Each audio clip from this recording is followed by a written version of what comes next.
আরে বাবা, এ তো 5 স্টার মনে হচ্ছে। এ তো মেনু কার্ডে ছিল না। ভাইয়ের জন্য তো কখনো বানাসি বাবা, কোনো দামই নেই আমার। ভিকি, কলকাতায় তুই কি করিস? কলকাতা পৌঁছে আমি এক বিজনেসম্যানের সাথে কাজ শুরু করি। বিজনেস? হ্যাঁ। কিরকম বিজনেস? পোর্টস এর কন্ট্রাক্ট নিই। মানে? কখনো এদিকে ফেলতে হয়, কখনো ওদিকে। কাকে? জিনিসপত্র। আমি ঠিক বুঝতে পারলাম না। এক্সপোর্ট ইম্পোর্টের কাজ। আমাদের কোম্পানি বিদেশের মাল এখানে আনায়,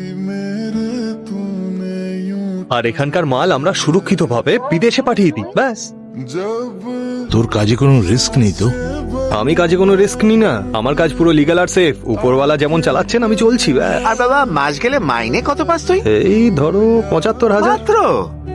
কত রোজগার করছিস সেটা বড় কথা নয়, সৎ পথে রোজগার করছে কিনা সেটা বড় কথা। তোমাদের জানা হয়ে গেলে এবার ওকে খেতে দাও। কত বছর বাদে নিজের হাতে খাওয়াচ্ছি বল। না, ব্যাস ব্যাস। মাছটা ভালো হয়েছে? অসাধারণ বৌদি।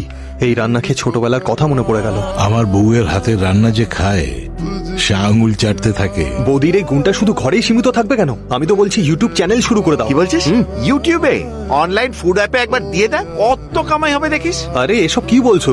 জানো ইউটিউব থেকে কি পাবে? মানি, নেম, ফেম। যারা খেতে চায়, যারা খাওয়াতে চায়, যারা রান্না দেখতে চায়, সবাই ওটা দেখবে আর মজা পাবে। বৌদি কয়েকদিনের মধ্যেই না, ফেমাস। ছেড়ে দে। আমার ফেমাস হওয়ার দরকার নেই। আমার বর যদি ভালো বলে সেটাই আমার কাছে অনেক। তোমার গুণ তুমি নিজেই জানো না। তোমার নাম ডাক হলে দাদা নিজেও গর্বিত বোধ করবে। শোনো না, রান্না বান্না নিয়েও যদি কিছু করতে চায় আমি পুরো সাপোর্ট করব। ব্যাস এটাই তো চাই। কালকেই টিম ডেকে শুটিং চালু। কি? বৌদি কিচ্ছু ভেবো না, আমরা ডিসাইড করে নিয়েছি। দাদা এবার ঠিক আছে। নিশ্চিন্তে খাবার খাও তুমি। কি হয়েছে? শোনেন না বস, কেউ খবরটা লিক কইরা দিছে। আপনি যাবার পরেই কালীঘাটের ধাবায় অ্যাটাক কইরা দিছে। আমাকে পোলাগুলো লড়ছিল কিন্তু শেষ অবধি পারে নাই। বস, ওরা আপনার কথা জিগাইতেছিল।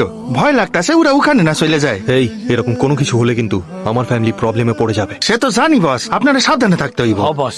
শোন, আমি এখানে আছি এটা যেন কেউ জানতে না পারে। আমি ভৈরবীকে এখানে ডেকেছি, ওকে এখানে সাবধানে নিয়ে আসিস। আর গুপ্তদাকে বলিস ওখানকার কাজ যেন একটু সামলে নেয়। ওকে বস। ভিকি, তুমি এখনো ঘুমাওনি?